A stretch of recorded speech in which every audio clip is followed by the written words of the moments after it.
அன்பும் வீரமும் செழித்திருக்கும் திராவிட பூமி நம் தமிழ்நாடு.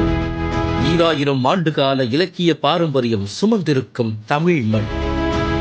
இங்கே அரசு என்பது அதிகாரம் அல்ல, அது மக்களின் துயர் துடைக்கும் அறம். அந்த அறத்தின் வழி நின்று ஆட்சி புரிந்து வருகிறார் நம் மாண்புமிகு முதலமைச்சர் திரு முத்துவேல் கருணாநிதி ஸ்டாலின் அவர்கள். தமிழ்நாட்டின் ஒவ்வொரு குடிமகனையும் தன் குடும்பத்தின் அங்கமாக கருதும் நம் முதல்வர் அவர்கள் நம்மை ஈன்றெடுத்த மூத்த குடிமக்களின் துயர் போக்கும் விதமாக ஒரு சிறப்பான திட்டத்தை செயல்படுத்த முடிவெடுத்தார். அந்த கருணையின் உச்சத்தில் உதித்ததுதான் தாய் மாணவர் திட்டம்.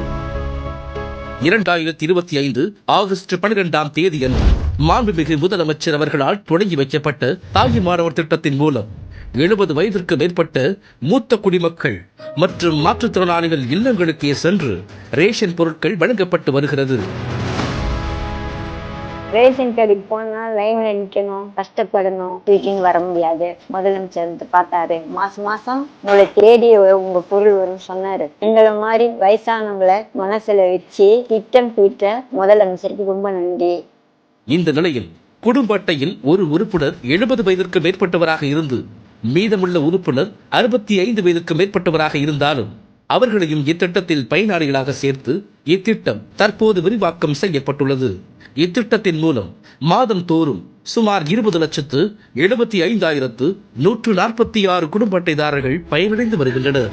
இதன்படி ஒவ்வொரு மாதமும் முதல் வாரத்தில் முழு பொறுப்புடன் ரேஷன் பொருட்கள் அவர்கள் இல்லங்களுக்கே சென்று வழங்கப்படுவதால் வெயிலோ மழையோ அவர்கள் ரேஷன் கடைக்கு நடந்து செல்லும் கவலை இல்லை, வரிசையில் காத்து கிடக்கும் தள்ளாட்டம் இல்லை, தேவையற்ற அலைச்சல் இல்லை. ரேஷன் முகாமுக்கு நான் போக முடியாது, அவங்களே பார்த்து எங்களுக்கு கொடுத்துருக்காங்க. அந்த உதவியே பெரிய உதவி. ஐயா சாமி ஐயா 1000 ரூபா கொடுக்குறாங்க. அவங்க எங்களுக்கு சாப்பாட்டு மாதம் வருமானம். அதோட இந்த அரிசி வந்துருக்கு ரொம்ப தங்கமாக போச்சு. எங்களுக்கு பெற்ற பிள்ளை மாதிரி காட்ட கொடுக்குறீங்க, சாப்பாட்டுக்கு கொடுக்குறீங்க. நாங்கள் எதையும் காய்ச்சி கலக்கி கொடுத்துக்கிட்டு உங்களுக்கு நன்றி சொல்லிட்டு இருக்கோம். தாய் மாணவர் திட்டம் மூலமாக முதுமையில் தவித்து அனைத்து முதியவர்களுக்கும் மாற்றுத்திறனாளிகளுக்கும் நமக்காக அரசாங்கம் இருக்கிறது என்று மாபெரும் நம்பிக்கை பிறந்திருக்கிறது.